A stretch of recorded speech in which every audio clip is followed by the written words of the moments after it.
Paz, Shalom, com essa linda e maravilhosa imagem aqui da natureza, com um sol quente.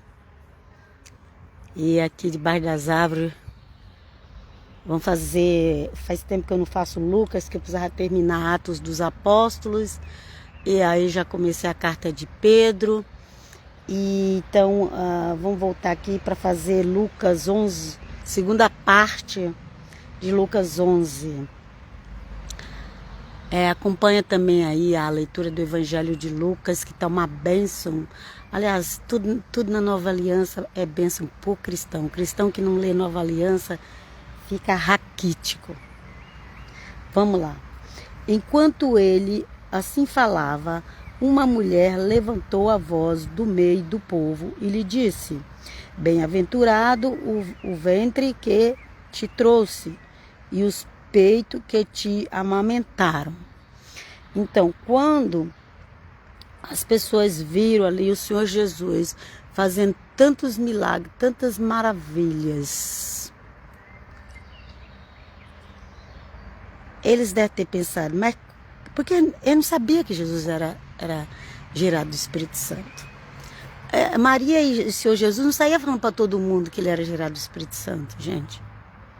Até na última hora de crucificar o Senhor Jesus lá, os sacerdotes queriam, porque queria saber quem ele era. Vocês não prestam, é só prestar atenção quando leia. Então eles pensaram assim, mas como que uma mulher dá à luz um filho assim? A gente nunca ouviu falar na história? Não, gente, não.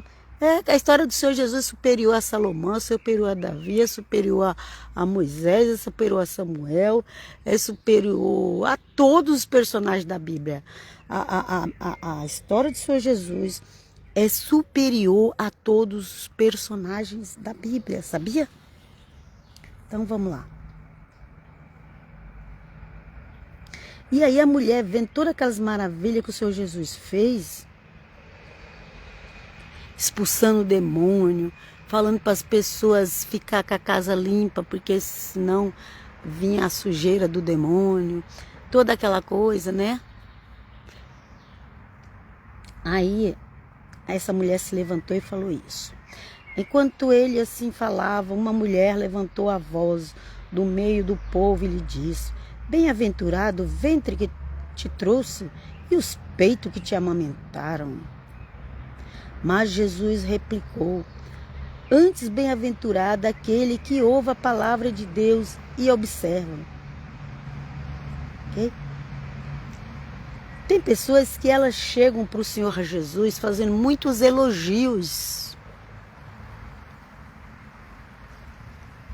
mas elas não estão obedecendo a Ele. E aqui o povo já coloca esse versículo, fala mal de Maria, se liberta, gente, em nome de Jesus.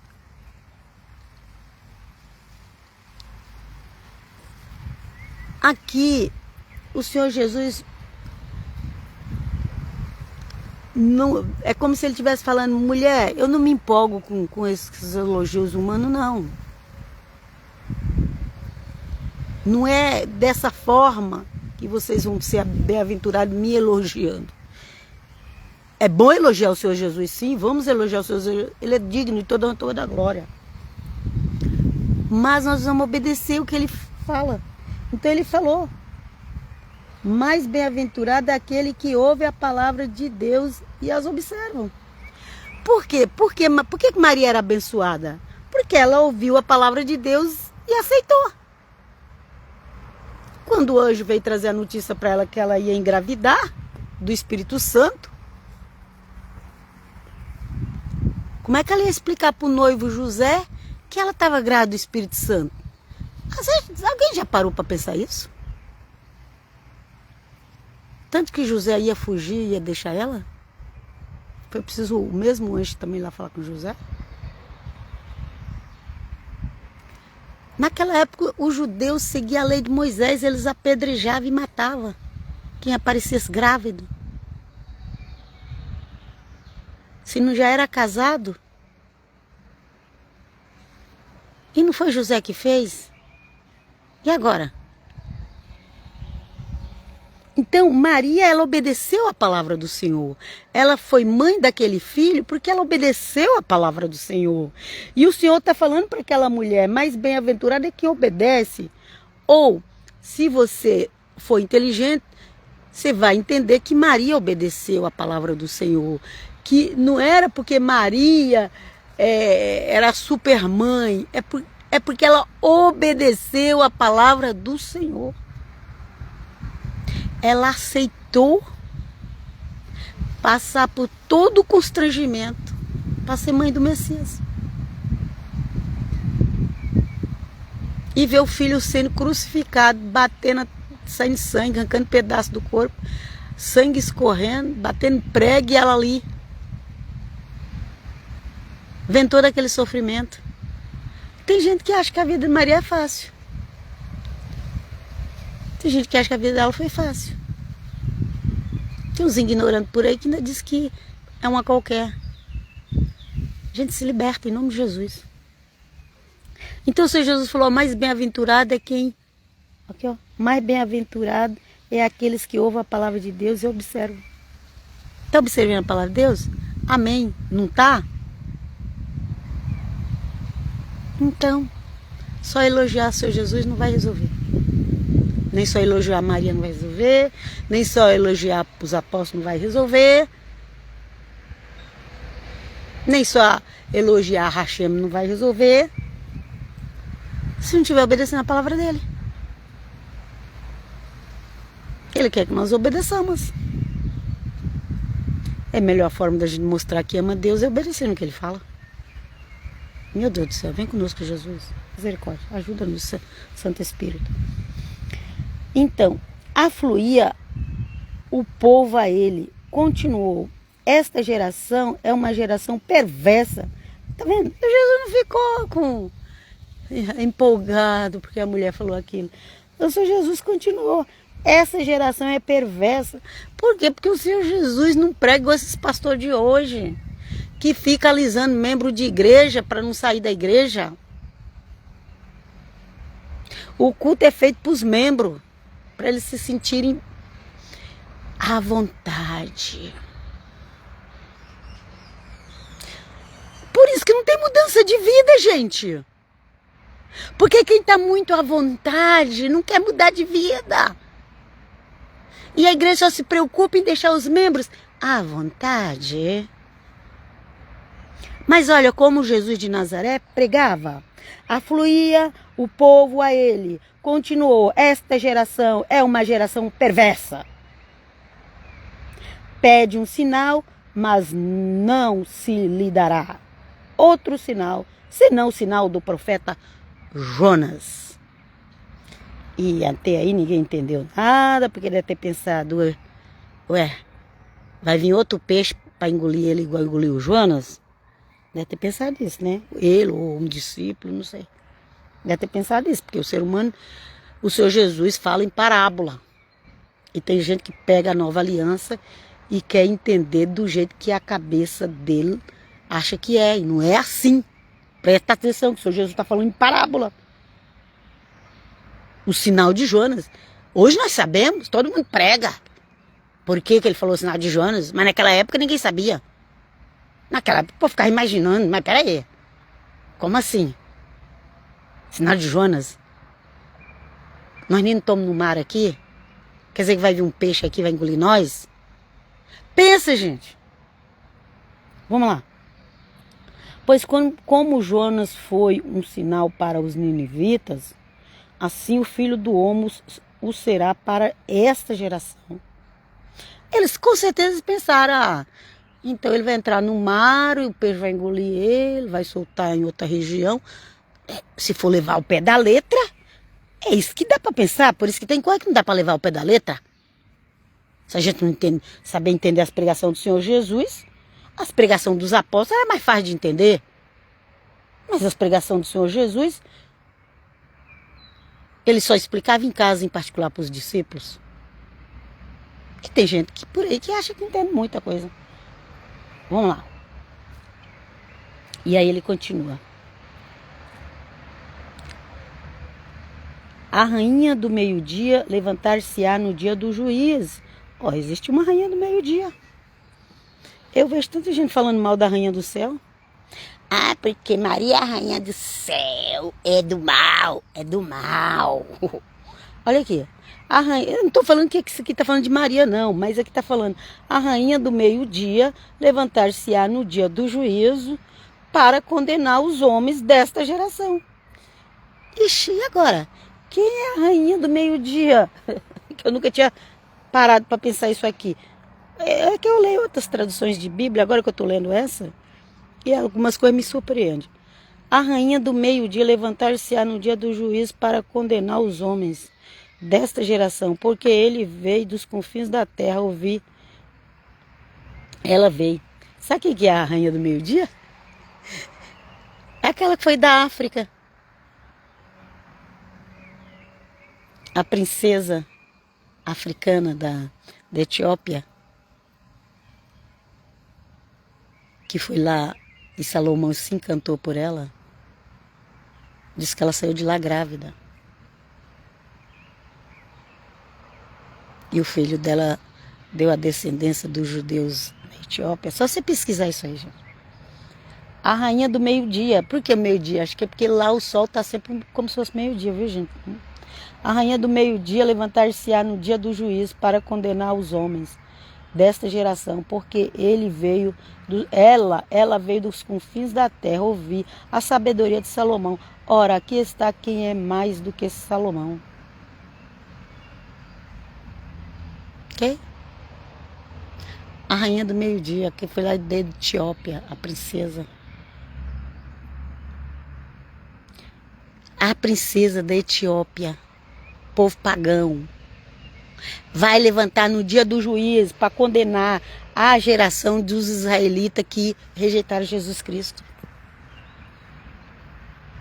Está aqui escrito, gente, ó. A rainha do meio-dia levantar-se-á no dia do juízo para condenar os homens desta geração. De qual geração? Aquela geração que Cristo estava. Porque ela veio dos confins da terra ouvir a sabedoria de Salomão. E aqui está que é maior que Salomão. Ou seja, uma gentia vai se levantar no dia do juízo para condenar vocês. Ou vocês acham que lá no mundo espiritual é igual nas igrejas ficar paparicando os outros? Não, lá não se paparica ninguém não, lá não tem mimimi não. Não tem. Os mártires estão debaixo do altar falando, Senhor, quando o Senhor vai julgar o nosso sangue derramado na terra? Eu vi aqui na Itália, mas tem tantos mártires de Cristo aqui na Itália, vocês não têm ideia. Eu acho que a nação que tem mais mártires de Cristo é a Itália. Imagina eles lá, falando, Senhor, quando é que você vai vingar o nosso sangue lá? O sangue dos profetas de Israel. Quando é que você vai... A Bíblia fala que até o sangue de Abel ainda clama. Quem clama é o sangue. Eu vou orar para o santo, para ele interceder por mim. O santo está lá pedindo para Deus mandar fogo na terra.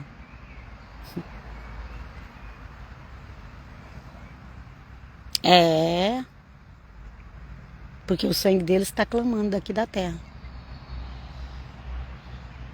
Dos que foram mártires de Cristo.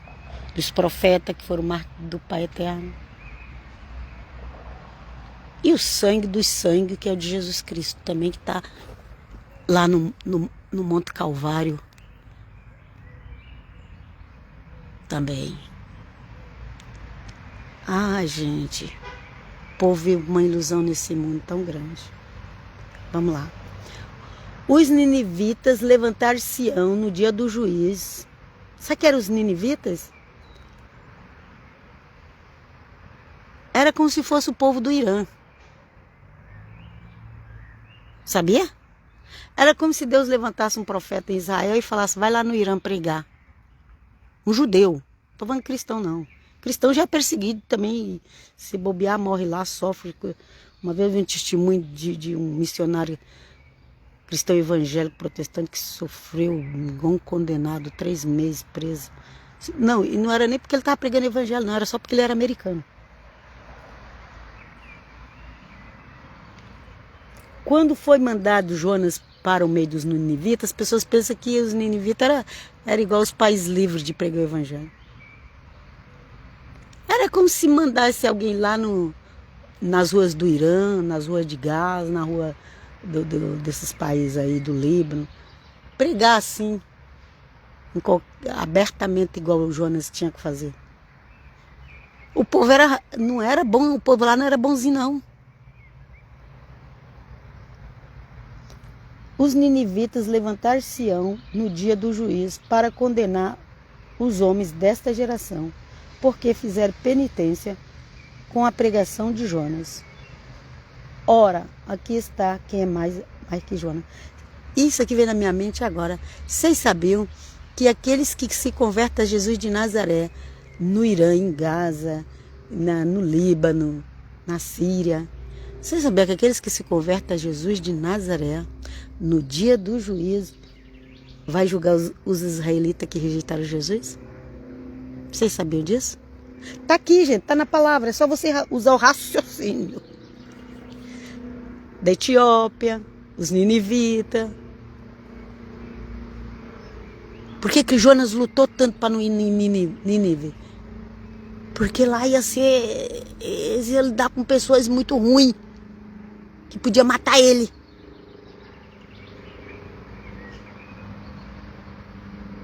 Mas os ninivitas que se converteram, os iranianos, os de Gaza, os da Líbia, do Líbano, os da Síria, que se converter a Jesus de Nazaré, vai julgar os israelitas que rejeitam. Crês tu nisso? Não crê? Você não conhece Deus de Israel. Vem conosco, Jesus. Ninguém acende uma lâmpada e a põe em lugar oculto ou debaixo da amassadeira, mas sobre um candeeiro para alumiar os que entram. Ok? Nós somos lâmpada do Senhor acesa. E ele falou que não é para a gente ficar escondido. O olho é a lâmpada do corpo. Se teu olho é são, todo o corpo será bem iluminado. Se, porém, estiver em mau estado, o teu corpo estará em trevas. Vê, pois, que a luz que está em ti não seja trevas. Se, pois, todo o teu corpo estiver na luz, sem mistura de trevas, ele será inteiramente iluminado como sobre a brilhante luz de uma lâmpada. Enquanto Jesus falava, pediu-lhe um fariseu que fosse jantar em sua companhia. Ele entrou e pôs-se à mesa. Admirou-se o fariseu de que ele não se tivesse lavado antes de comer. Disse-lhes o Senhor: vós, fariseus, limpais o que está por fora do vaso e do prato, mas o vosso interior está cheio de roubo e maldade. Insensatos, quem fez o exterior não fez também o conteúdo? Okay. Então, sabe aquelas pessoas que elas se preocupam muito com a vestimenta que vai para a igreja? Claro que a gente tem que ir para a igreja com a roupa decente, né? A noiva de Cristo não é para andar pelada por aí. E nem com roupa indecorosa. Depois, nós somos igreja. A gente se aveste. Vai se santificar.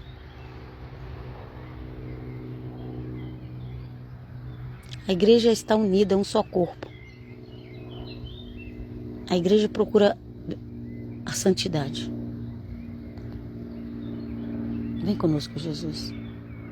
Admirou os fariseus que ele tivesse... Peraí, onde está? Pega.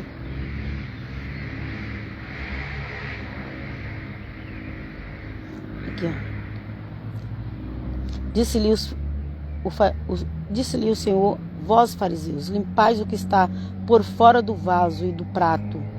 O vaso aqui pode ser uma jarra também, viu? Uma jarra de tomar água, ok? Um copo. E do prato. Mas o vosso interior está cheio de roubo e maldade. Sabe? Sabe que as pessoas que se preocupam só com a estética da igreja, tem que ter um púlpito bonito, um tapete, uma cortina, na casa do Senhor, casa do Senhor. Mas a vida deles mesmo está destruída.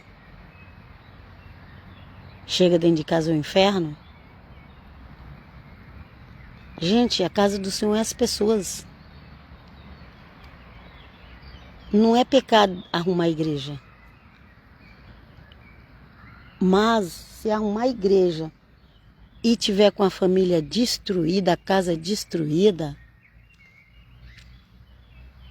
a vida destruída, não está agradando a Deus arrumar a igreja, o templo de pedra, e deixar a tua casa, que é o templo onde o Espírito Santo habita. É hipocrisia. O Senhor Jesus falou: vocês limpam por fora. Limpa por fora do prato, do copo. É para limpar por dentro. A gente coloca uma bela roupa. Aí dentro de nós, como é que tá? Disse-lhes o Senhor: vós, fariseus, limpais o que está por fora do vaso e do prato, mas vosso interior está cheio de roubo e maldade. Insensatos, quem fez o exterior não fez também o conteúdo de dentro?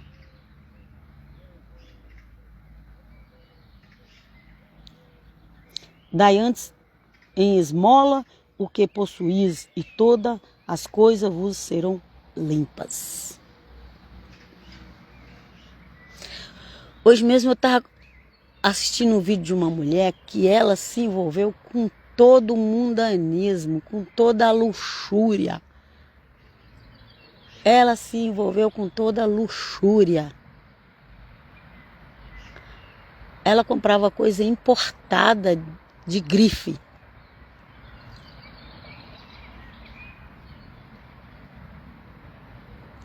Ela teve não sei quantos homens.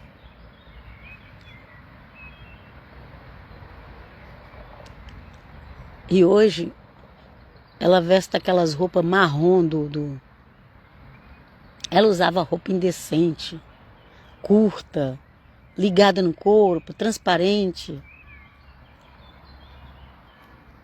E hoje ela usa aquelas roupas lá das freiras, que se veste de marrom, que vai até o pescoço.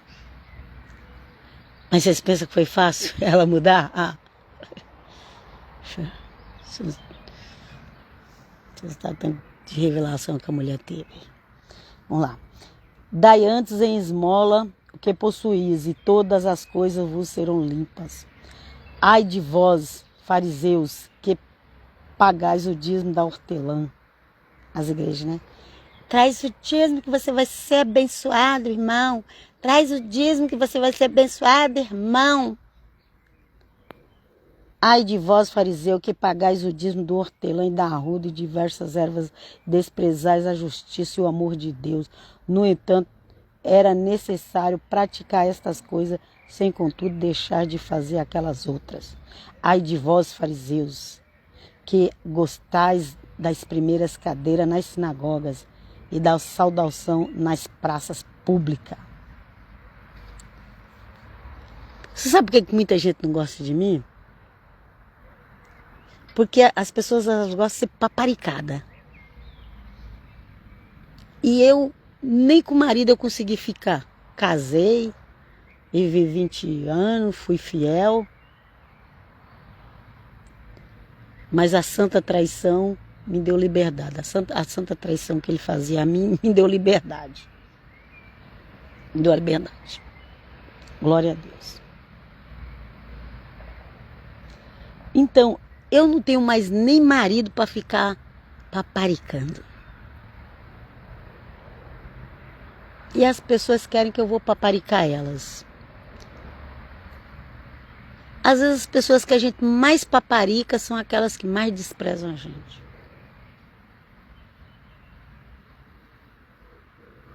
Ok? Ai de vós, fariseus, que gostai das primeiras cadeiras na sinagoga e da saudação nas praças públicas. Ai, põe aquele irmão lá na frente. Tá fazendo o irmão pecar, porque ele vai ficar orgulhoso. Cuidado. Ai de vós que sois como o sepulcro que não aparece e sobre os quais os homens caminham sem o saber. Um dos doutores da lei lhe disse: Mestre, falando assim também a nós outros, nos afrontas. Olha lá. Ô mestre, você está nos afrontando. Ah, é isso mesmo que eu quero. Ah, que legal que você percebeu. Até que fim eles perceberam alguma coisa. Mas mestre, falando assim desse jeito, você nos afronta. Porque eles estavam acostumados com aqueles rabinos que alisavam eles. Ele respondeu, o Senhor Jesus, ele respondeu: ai também de vós, doutores da lei, e ai de vocês também, aí estão reclamando, é isso. Ah é? Pois ai de vocês também, doutores da lei, que carregais os homens com pesos que não pode levar, mas vós mesmos, nem sequer com um dedo vosso tocais os fardos. Colocava fardo nos outros, mas eles andavam sacudindo os sinos, cheio de acessórios judaicos, igual hoje é para os pastores que inveja colocar também, que é o prato limpo por fora. Mas o Senhor Jesus falou: vocês aí ficam pondo peso para os outros, mas vocês mesmos não usam nenhum dedo para carregar um pouquinho do peso deles. Ai de vós que edificais sepulcros para os profetas que vossos pais mataram. Aí vai lá.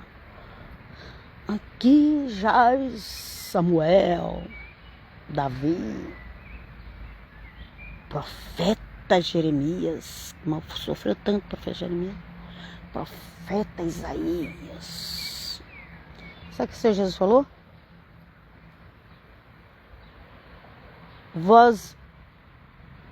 Ai de vós que edificais sepulcro para os profetas. Agora cuida do sepulcro. Faz uma capela, fica dia e noite vela queimando. Eu já fui em Israel. Esse aqui quem falou isso foi Cristo Jesus. Ai de vós que edificais sepulcro para os profetas que vossos pais mataram. Vós servis assim de testemunha das obras de vossos pais e as aprovais, porque em verdade eles os mataram, mas vós lhes edificais sepulcro. Enquanto Jeremias, Isaías e outros profetas pregavam, eram maltratados. Só vocês verem lá. Pesquisa como é que morreu os profetas, qual profeta foi martirizado. Vocês vão ver. Aí depois ficava cuidando dos túmulos. Mas no meio cristianismo tem isso também, viu? Vamos lá. Por isso também disse: a sabedoria de Deus enviar-lhe-ei profetas e apóstolos, mas eles darão a morte uns e perseguirão a outros. Okay? Teve mártires em Israel de Cristo. Um dos primeiros mártires em Israel foi Estevão, um homem cheio de Espírito Santo. O apóstolo Tiago, um homem servo de Cristo Jesus, servo do Pai Eterno. Parece que 2 Tiago morreu lá, se não estou enganado. Parece que ao todo na história, acho que é 3 Tiago na história, 2 morreu lá. Ai, gente, precisa estudar sobre isso direito, ok? E assim pedirá conta a esta geração do sangue de todos os profetas, derramado desde a criação do mundo, desde Abel. A criação do mundo é desde Abel, ok? Todo aquele que adora o Senhor, que vive para o Senhor, é um profeta do Senhor. Vai falar, vai pedir profeta desde a fundação, desde a criação do mundo. Lembra lá de Abel? Desde o sangue de Abel, aqui embaixo já está escrito. Desde o sangue de Abel até o sangue de Zacarias. Olha, Zacarias também. Aqui, ó, que foi assassinado entre o altar e o templo. Sim, declaro-vos que se pedirá conta disso esta geração. Mataram Zacarias. E é Zacarias justamente que fala que os israelitas vão chorar igual criança quando vê Jesus de Nazaré. Vão prantear igual, não é nem igual criança não, vão prantear igual uma pessoa que perde o único filho que tem. Ok? Que foi assassinado. Aqui, ó. Desde o sangue de Abel até o sangue de Zacarias, que foi assassinado entre o altar e o templo. Sim, declaro-vos que se pedirá conta disso a esta geração. Aquela geração da época de Cristo, gente. Mas se bem que hoje também tem uma geração assim, que continua negando o nome de Jesus. Okay?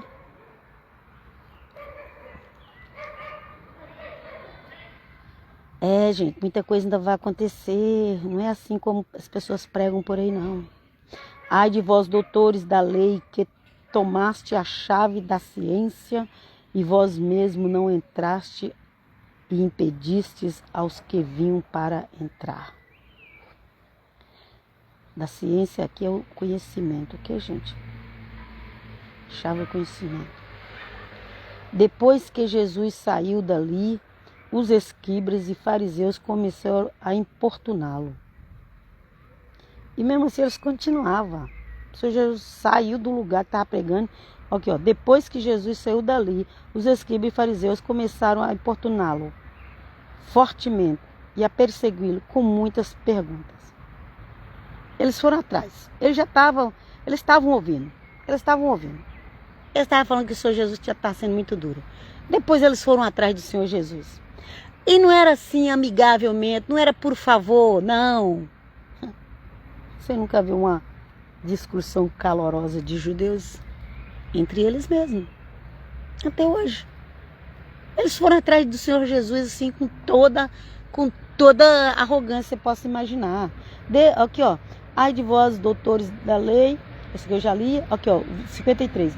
Depois que Jesus saiu dali, os escribas e fariseus começaram a importuná-lo fortemente e a persegui-lo com muitas perguntas. Eles jogavam uma pergunta atrás da outra no Senhor Jesus, queria que o Senhor Jesus respondia. E ficava chamando o Senhor Jesus de falso Messias e falso profeta. Armando-lhe desta maneira ciladas e procurando surpreendê-lo em alguma palavra de sua boca. Era um ódio que eles tinham por Cristo. E eles queriam que o Senhor Jesus fizesse a vontade deles. Mas o Senhor Jesus não ia fazer a vontade deles.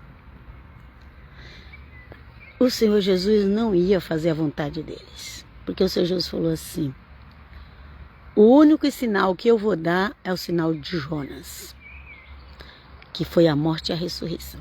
Ok? E eu paro por aqui, tem uns cachorrinhos andando ali. E eu paro por aqui, terminou essa live. Para honra e glória do nome de Jesus.